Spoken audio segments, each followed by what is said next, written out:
I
good for you. Yeah, it used to Hey, be. I'm wondering if I feel really that sad number's when kind I of run. confusing now. And I run Because just, I it's mean, not pretty. if we should Just go don't with like it. Jonathan's original number on the first graphic. So you can buy a college down there and get the big mirror. I love that. Yeah, That's because oh my now- gosh, that's way out of my budget. It's like $2 grand. Like I said, I mean, I Which, can like, say it I in think my, that's worth it. because originally I was like, okay, great, let's use the Like, two it's nice, graphics now. especially with the Maybe pandemic, like people safer, people staying in and working out. I think we should stick with John. And I like the mirror part. You can see that, but you can also see yourself, which is like important. Because like I feel like I don't always have the best form. So Yeah, so, that'd be cool. yeah, so we'll do that, we'll do that. Definitely Yeah, even we'll do that.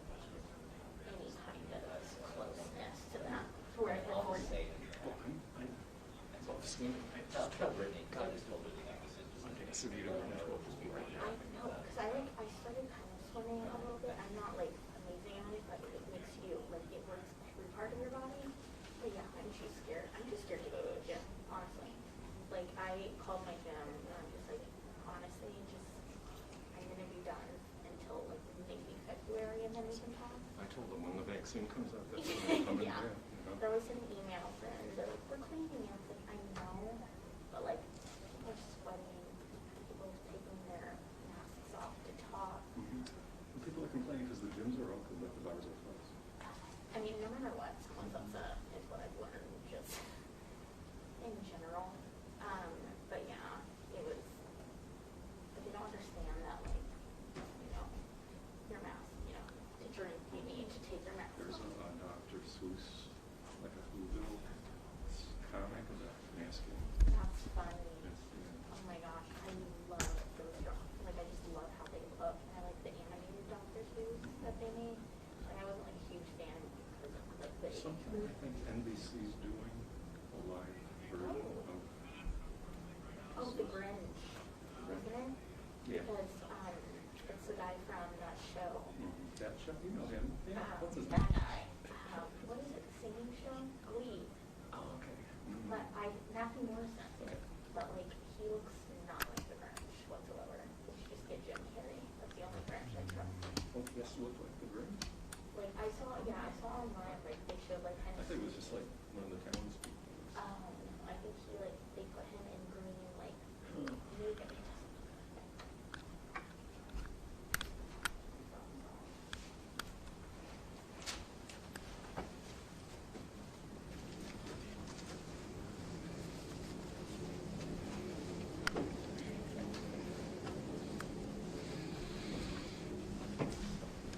Good afternoon, everyone, and welcome to the COVID-19 update for Monday, December the 7th.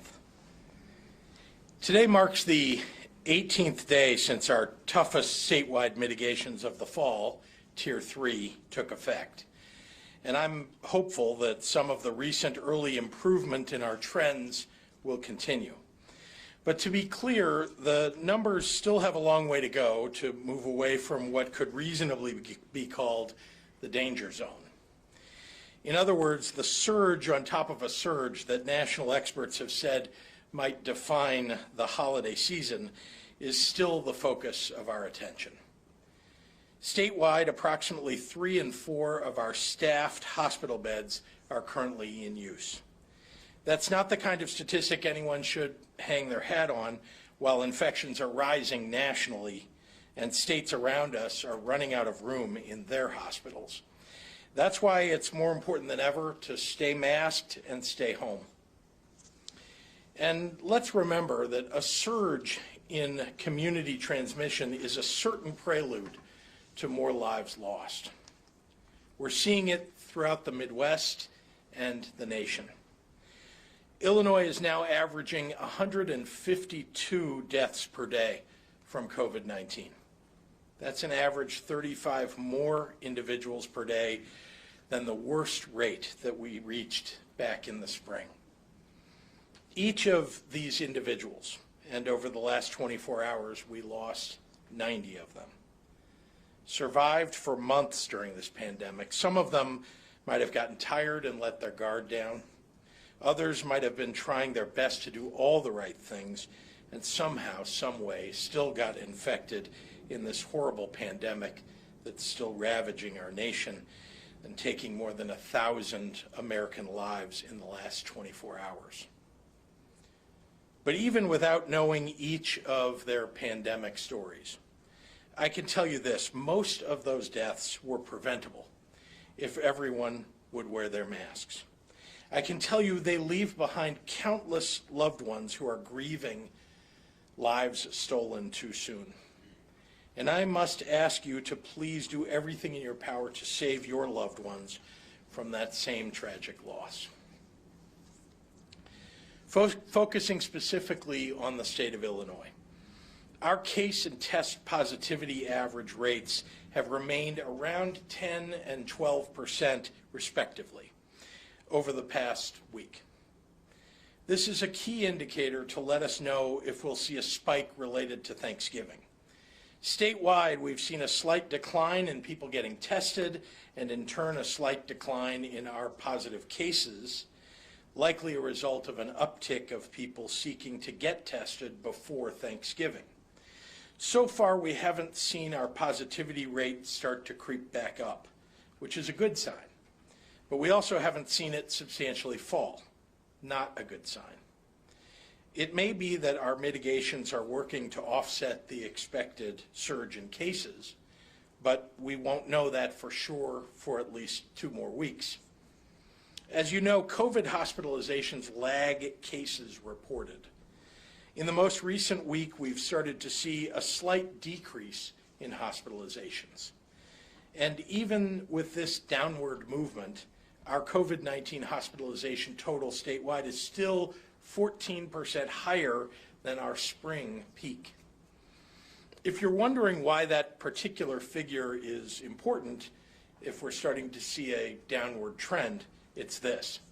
14% higher than the spring means that our hospital's ability to handle another surge is tighter than it was last spring. It's likely too early for us to have yet seen the bulk of Thanksgiving-related hospitalizations yet. We're now in our 11th day since Thanksgiving, and we are 4 days out from Hanukkah and 18 days from Christmas, 19 days from Kwanzaa, 24 from New Year's Eve. These next 4 weeks may be the most crucial month of this entire pandemic. We quite literally have very limited leeway in our hospital systems to manage another surge. So mask up, keep your distance, and plan smaller, more intimate holidays this year. Let's give each other the greatest gift of all this holiday season, good health and a bright future. Thank you, and now I'd like to introduce Dr. Ngozi Ezike from our Department of Public Health.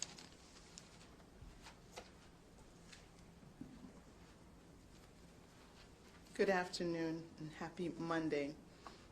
As you have heard, the U.S. has entered a new phase of high-level COVID-19 transmission.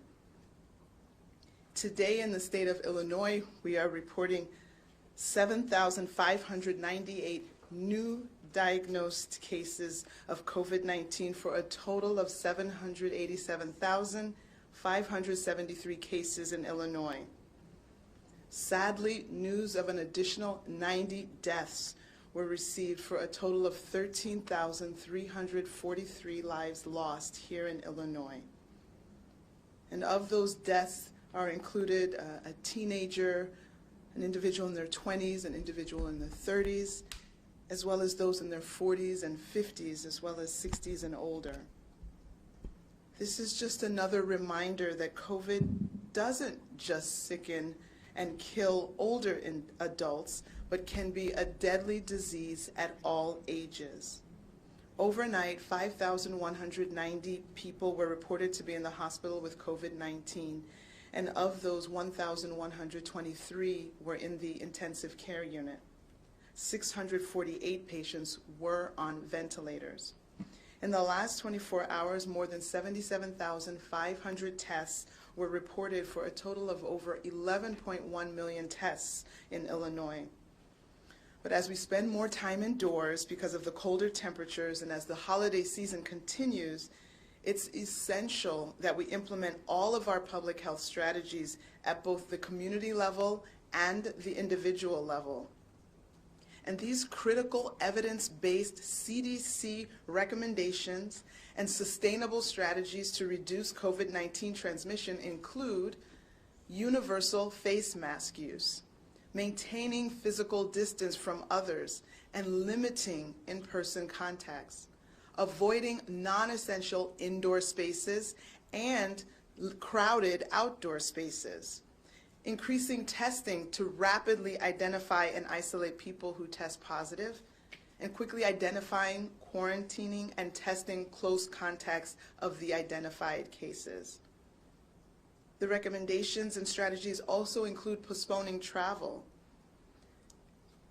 These actions, along with wide availability and high uptake of safe and effective vaccines, will help us return to our everyday activities much sooner. And a final note, this is National Influenza Vaccination Week. I highly recommend that everyone get their flu shot to help avoid a twin-demic. We know what we need to do, so let's just do it. Let's mask up, wash up, back up, and sleeve up for our flu shot. Thank you. Hola y buenas tardes. Los Estados Unidos ha entrado en una fase de transmisión de COVID-19 de alto nivel. Aquí en Illinois hoy informamos 8,691 nuevas personas diagnosticadas con COVID-19 para un total de más de 796,000 casos. Desafortunadamente, hoy se reportan 90 muertes para un total de más de 13,000 vidas perdidas en Illinois. Las muertes de hoy incluyen a un adolescente, un joven de 20 años y otro de 30 años, además de los de 40, 50, 60 años y más. Esto es un hecho evidente de que COVID-19 no solo enferma y mata a los adultos mayores, puede ser una enfermedad mortal para cualquier edad. Desde anoche, 5,190 personas estaban en el hospital con COVID-19.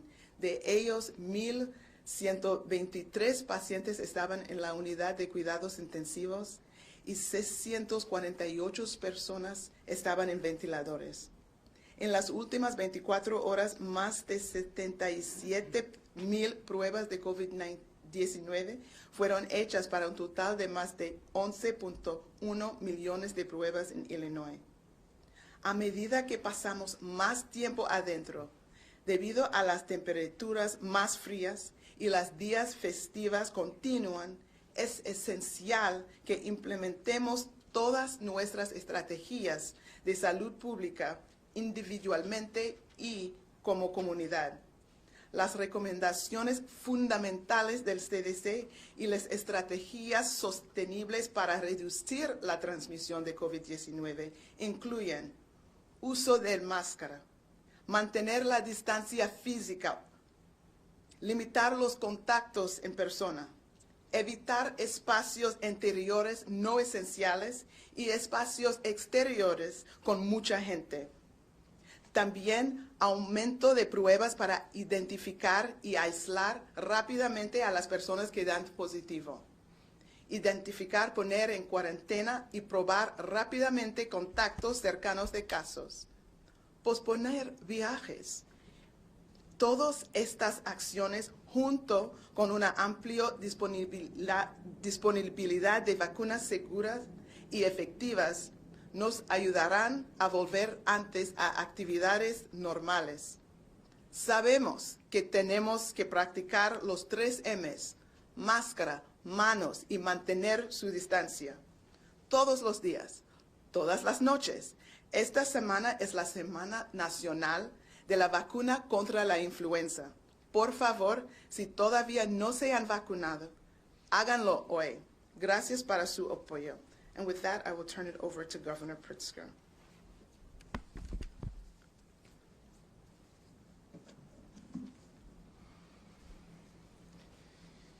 Thank you. Before I take questions, I want to provide an update on the situation at our LaSalle Veterans Home. As of this morning, 39 of 96 residents have had their most recent test for COVID come back positive, along with 21 staff members. To date, we have sadly lost 32 residents at LaSalle to COVID-19. Earlier today, our Department of Veterans Affairs announced that IDVA Assistant Director Anthony Vaughn will be taking over as the interim LaSalle Home Administrator, effective immediately. The independent investigation into the actions of leadership and staff will continue, as will our work with the Federal Veterans Administration experts to ensure that all of our veterans' homes are fully in compliance with all required health and safety measures. We will do everything possible to safeguard the lives of our heroes. Let us make no mistake. These tragic losses serve as a stark and painful example of what happens when community spread is rampant.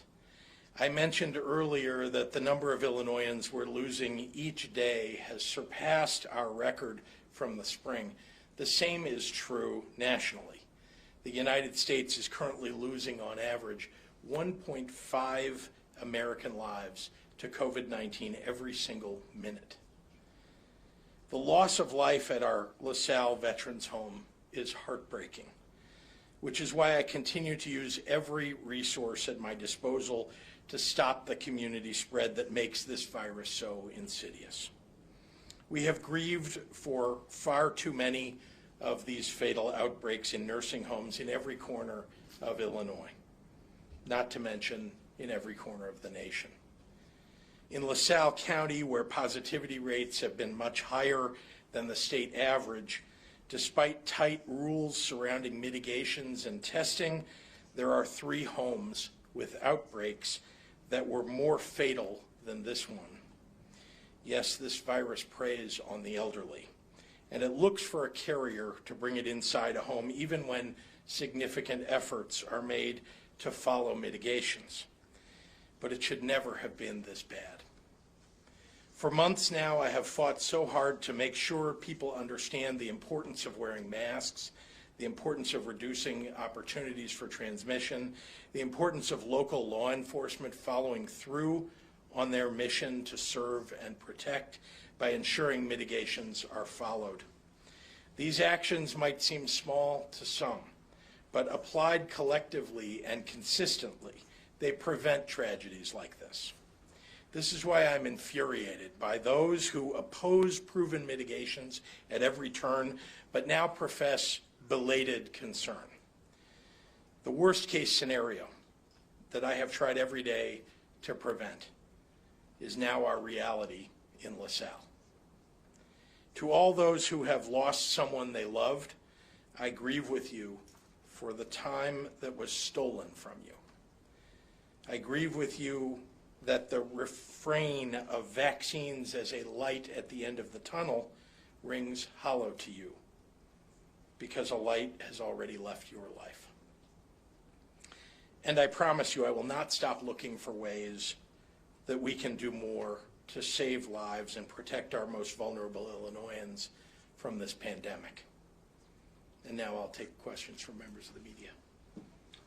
Governor, speaking of mitigations, you heard the story over the weekend, broke today. A popular restaurant on the north side, Ann Sathers, which is owned by an alderman here in Chicago, was caught with people inside. The statement from the alderman says, on a sporadic basis, we've allowed a very limited number of our regular diners to eat inside the restaurant while observing social distancing and mask-wearing rules. This was an error in judgment and won't happen again. What's your reaction to that? Well, I agree it was an error in judgment. I also will say that elected officials should be setting an example, not creating the example that people may follow that will spread coronavirus. We have mitigations in place for a reason. We have asked everybody to follow them, and frankly, most restaurants and bars have followed them. They're doing the right thing. So I just I think that the alderman has said properly that was an error in judgment, and I think it was a tremendous one. Is it frustrating to you, though, as you try to impose these mitigations and enforce these mitigations, it leads to an impression that there's a double standard out there? That's what we heard time and again in talking to customers walking by today. What do you say about that? Yeah, the double standard is the people out there that think that they don't need to follow the rules. Those people out there have chosen, literally, to provide opportunities for people to get sick. The many, many good bar owners and restaurant owners who are suffering through this pandemic, and many other businesses, but let's talk about bar and restaurant owners. They're suffering tremendously. This is through no fault of their own. This virus wants to get transmitted in a place where people take off their masks for an extended period of time, sit across from one another, eating and drinking, and that's exactly an amplification point for transmission of the virus. I feel terrible for the law-abiding bar and restaurant owners, that there are others out there that are trying to take advantage of the public and get them sick. And so, look, I think that I suppose there'll be ultimate judgment on those people, but in the interim, the fact is that anybody that took any business interruption grants that is not following the law will have those taken away from them. And I think all of us will remember who was protecting us, which business owners and businesses and bar owners were protecting us. When we get past this pandemic, I think that the people who were not protecting us will be held accountable by the patrons who live in their area. What should the consequence be for the alderman or his business? Well, look, I have said all along that folks need to follow these mitigations, and I think the alderman ultimately, as you know, we put in place rules where if you get warned, you have an opportunity to correct it. There's a potential for a dispersal order, and then finally there could be an imposition of a fine, for example. And so all I can say is I don't know the circumstances of how many times this happened or whether he was warned. All I know is he ended up in the right place, but like I said, he absolutely is responsible for an error in judgment here. Governor, regarding LaSalle, just further comment on the change in leadership. Is this an acknowledgement or a statement that leadership failed those residents? What responsibility do those individuals bear? Well, I guess I would say, there's an investigation that's still ongoing. We need to make sure that we know exactly what happened. What I know is that our job right now is to make sure that we do everything to protect the people who are at the LaSalle Veterans Home.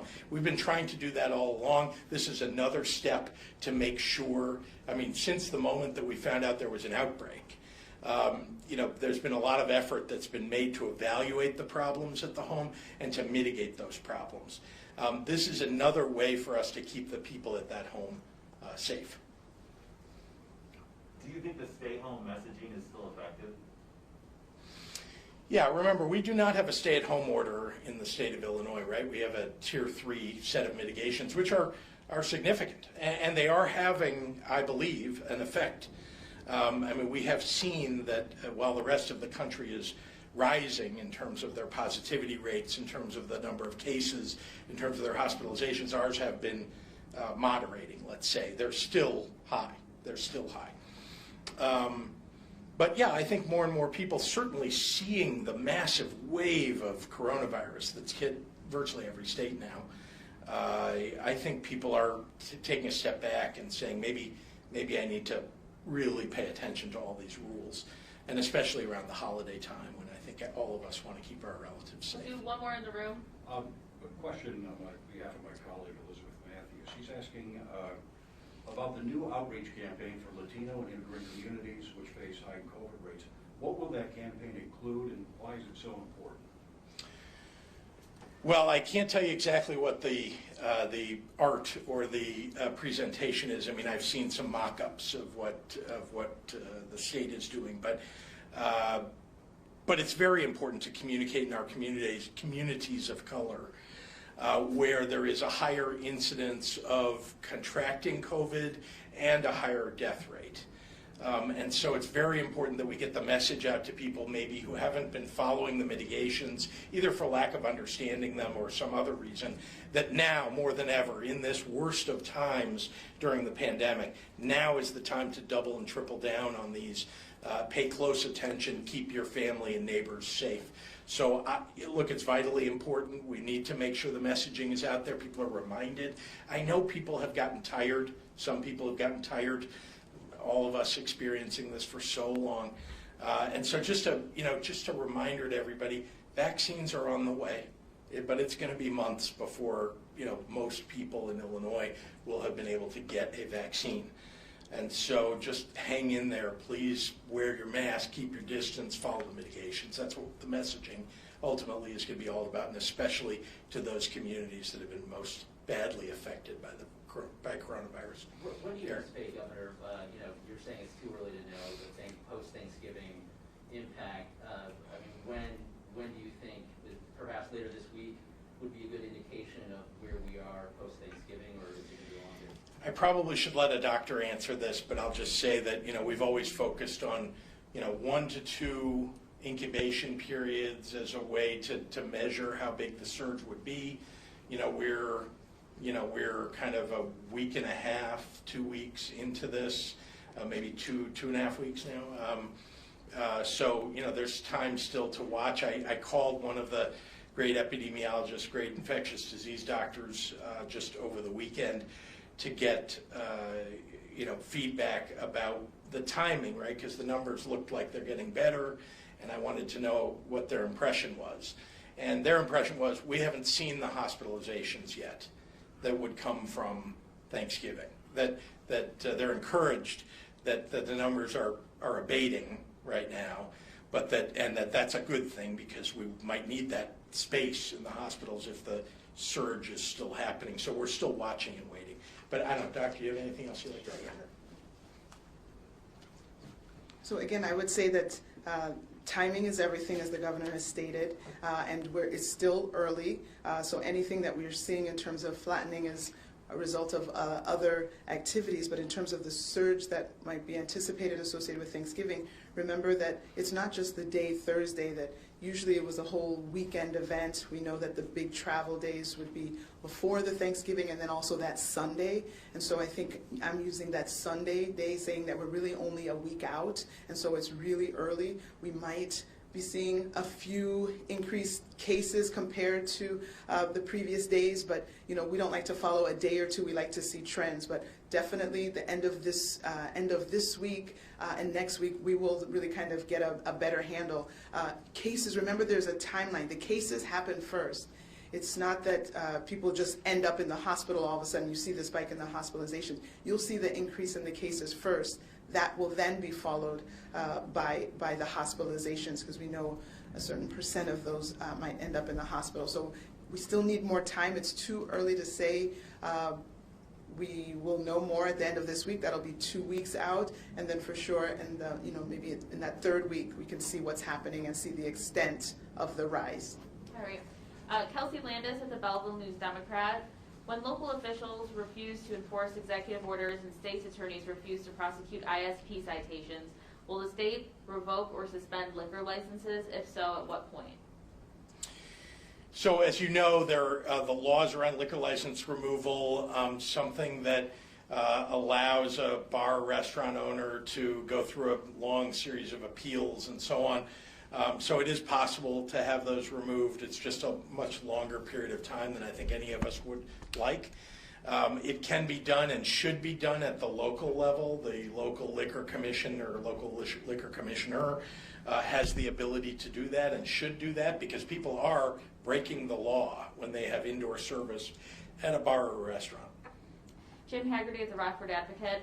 Dr. Zike, are hospitals seeing patients who are stricken with the flu and COVID-19? And if so, how are doctors treating those patients?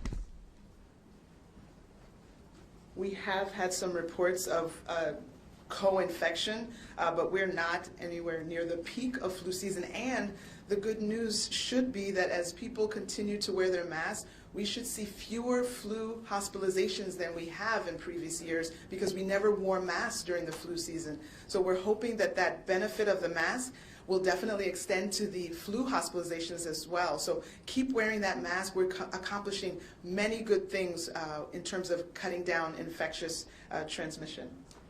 John O'Connor at the AP. Why not distribute vaccine based on hospitalization rates? Champaign, Sangamon, Peoria aren't in the top 50 counties, but are where the sick people get treated. Will regional site staff get vaccinated even if they are not in the 50 top counties? There are a variety of pieces of that I'd like to respond to, but I guess, yeah, in fact, I'd like to call on Dr. Ezike just to answer, I think, most of those items, but I'll come back. If I could just level set by explaining that there are so many moving parts, and no matter what plan that we put forth, there's going to be holes that will be poked in it, and there is no perfect plan. At the beginning, when we created the criteria for just the initial allotment, remember that we are not going to have enough vaccine for all the people that are in 1A. So even the people who are supposed to be at that highest priority, they could go past day 1, past week 1, past week 2, week 3, and still have not gotten their vaccine. Everyone cannot get it on that first day. So in trying to just come up with a plan, and remember also, as the CDC has been changing their guidance, when we initially came forth with our plan, we thought that first responders and hospital and healthcare workers were the priority.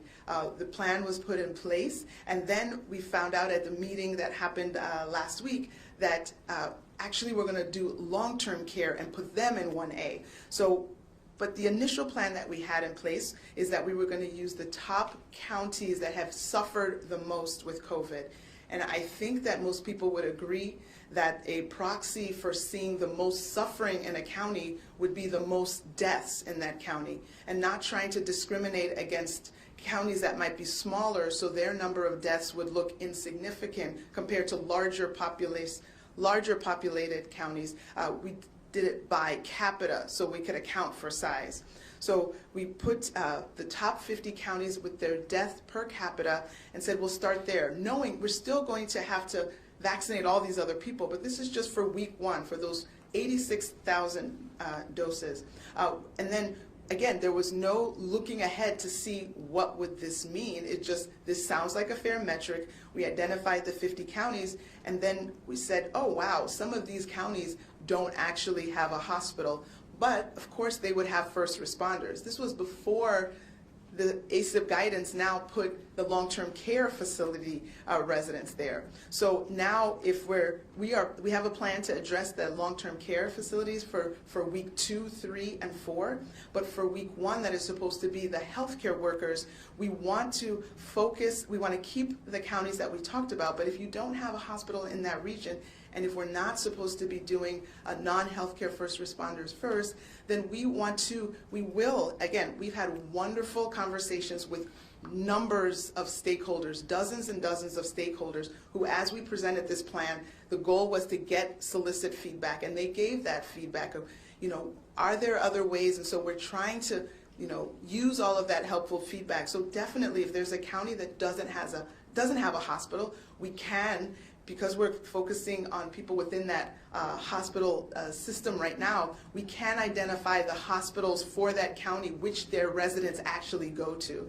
And we can include, the hubs that are going to be distributing this. So again, please allow us to continue to do this work that's constantly in progress. We're constantly trying to tweak and adjust to get a better and better plan. We appreciate the input, and even between now and when vaccines come, there may be additional tweaks, and I hope that you allow us to continue to do our work. We'll continue to share what we're thinking and accept your helpful feedback. So I'll just add one thing remember that by virtue of what we've seen so far from the CDC, we are likely to see hundreds of thousands of doses coming to Illinois during the month of December. So the very first set, that what is understood to be the smallest first delivery, the 109,000 going to those 50 counties with the highest deaths per capita, is just the very first segment. That the vast majority of what will occur in the month of December will go to what is deemed to be 1A. Those are, healthcare workers all across the state, not just in those 50 counties. Healthcare workers all across the state, plus long-term care facilities. Amy Jacobson, last week IDPH released a list of potential exposure sites. Factories and hospitals were at the top of the list. Restaurants and bars were 10th on the list. And gym and youth sports weren't even on it. With this new science, will you roll back the restrictions? Well, let me begin by saying those are not potential exposure sites. Those are actual exposure sites, number one. Number two, the reason that bars and restaurants are not near the top of that, as they have been for so much time before, is because we've shut down indoor bar and restaurant service for weeks and weeks now. So guess what? When people are interviewed in their contact tracing calls about where their exposure sites were, where they were, they're much, much less likely to say a bar or a restaurant. Dave Dahl, WTAX. Speaker Madigan was quoted over the weekend as saying something about helping you get an income tax increase in light of the failure of the graduated tax proposal. What is he talking about? Well, what I can say is that I'm focused on the cuts that need to be made in state government, making sure that we're paring back as best we can, making efficiencies in state government, looking to Republican and Democratic leaders, as I already have, and asking them for their best ideas about what it is that we need to cut in state government. So that's what I've been focused on, and I will say that I have not yet heard back from the leaders about what their best proposals are for what cuts need to be made, and so I'm awaiting their response. Jim Leach at WMAY. Any reaction to Rep. Hallbrook's 100-person indoor gathering this week, which he says is protected under the U.S. Constitution? Well, I'm not sure how to address the protected by the U.S. Constitution other than to point to all of the cases that have been lost by the snake oil salesmen that have been running around to courts and filing complaints on behalf of people like Rep. Hallbrook. And then I would just say shame on him. Shame on him for having people in a room packed together, not wearing a mask. He knows better. He should know better. If he doesn't, maybe he shouldn't be in the General Assembly. Why do you take a harder line with him than with Toomey? No, I took a hard line with both. At least, I'll tell you what the difference is, by the way. I'll tell you what the difference is, by the way. The alderman admitted that he shouldn't have done it.